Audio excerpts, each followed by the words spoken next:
ব্রিটেনের রাজনীতিতে এখন টিউলিপ ঝড়। সেই ঝড়ে সম্ভবত মন্ত্রিত্ব হারাচ্ছেন টিউলিপ সিদ্দিক। প্রধানমন্ত্রী নিজেই এখন অনুভব করতে পারছেন যে না, টিউলিপকে মন্ত্রিত্ব থেকে সরানো দরকার। এমনকি বিকল্প কাকে সেই পদে নিয়োগ দেওয়া যায় সে কথাও ভাবছেন।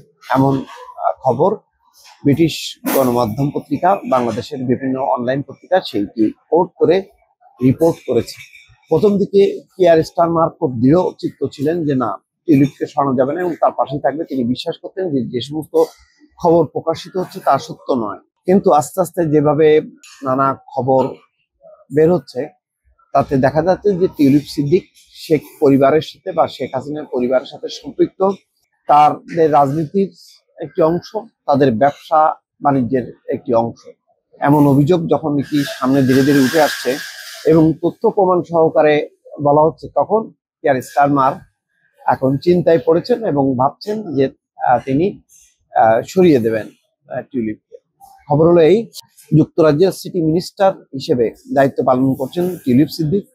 এবার তাকে ওই পদ থেকে সরিয়ে দেওয়ার কথা ভাবছেন দেশটির প্রধানমন্ত্রী কিয়ার স্টারমার। টিউলিপের পরিবর্তে ওই পদে দায়িত্ব পালনের জন্য সম্ভাব্য ব্যক্তিদের শর্টলিস্টও নাকি তিনি তৈরি করেছেন। শুক্রবার বেশ কয়েকটি সূত্রের বরাত দিয়ে ব্রিটিশ সংবাদ মাধ্যম দ্য টাইমস এক প্রতিবেদনে এইসব তথ্য জানিয়েছে।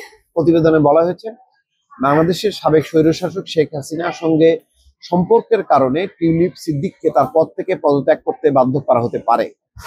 এ অবস্থায় তার স্থলাভিষিক্ত হবেন এমন প্রার্থীদের নাম প্রধানমন্ত্রী স্যার কিয়ার স্টারমারের জ্যেষ্ঠ সহযোগীরা বিবেচনা করছেন।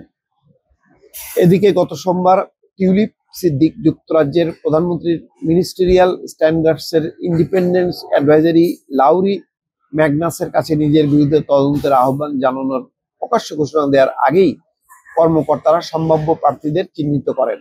দ্য টাইমসের প্রতিবেদনে আরো বলা হয়, যদিও প্রধানমন্ত্রী স্টারমার বলেছেন তিনি টিউলিপ সিদ্দিকের উপর পূর্ণ আস্থা রেখেছেন এবং টিউলিপকে তার পদ থেকে সরিয়ে ওই পদে দায়িত্ব পালনের জন্য সম্ভাব্য সংক্ষিপ্ত তালিকার বিষয়ে সম্পূর্ণ অসত্য বলে দাবি করেছেন, তবে এরপরেও টাইমস বলছে টিউলিপকে তার পদ থেকে সরিয়ে দেওয়া হলে এরপর কে তার উত্তরসূরি হতে পারেন তা প্রধানমন্ত্রী স্টারমার ঘনিষ্ঠদের মধ্যে কেউ কেউ অন্তত অনানুষ্ঠানিকভাবে বিবেচনা করছেন। এই হচ্ছে অবস্থা। এখন স্টারমার বুঝতে পারছেন যে যদি দীর্ঘদিন ধরে এই তদন্ত চলতে থাকে, ব্রিটিশ গণমাধ্যম যে পরিমাণে স্পর্শকাতর, প্রতিনিয়ত তারা এই সংবাদগুলো সামনে আনবে এবং এতে স্টারমারের জনপ্রিয়তা কমতে থাকবে। ব্রিটিশ রাজনীতিকরা জনপ্রিয়তাটাকে বা জনমতকে সাংঘাতিক রকম গুরুত্ব দেয়। সুতরাং লেবার পার্টি টিউলিপের জন্য এত ক্ষতি স্বীকার করবে না, যেখানে টিউলিপ তার খালা শেখ হাসিনা গণঅভ্যুত্থানের মধ্য দিয়ে পতিত হয়েছেন এবং ভারতে পালিয়ে গেছেন।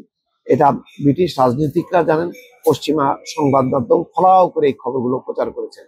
ফলে তার সাথে সম্পৃক্ত কেউ যদি লেবার পার্টির সাথে সংযুক্ত হয় তাহলে তার প্রভাব অটোমেটিক কিয়ার স্টারমারের উপরও পড়ে। এবং এখন গণমাধ্যমগুলি খুঁজে বের করছে যে কিয়ার স্টারমারের সঙ্গে শেখ হাসিনার কোনো সম্পর্ক আছে কিনা।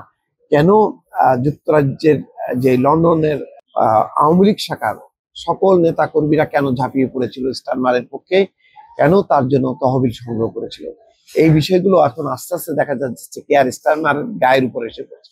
সুতরাং কিয়ার স্টারমার নিজের এবং দলের সরকারের ভবিষ্যৎ চিন্তা করে হয়তো টিউলিপকে সরিয়ে দিতে পারে, এমন একটি ধারণা ব্রিটিশ গণমাধ্যমে তৈরি হয়েছে। দর্শক ভালো থাকবেন, আল্লাহ হাফেজ।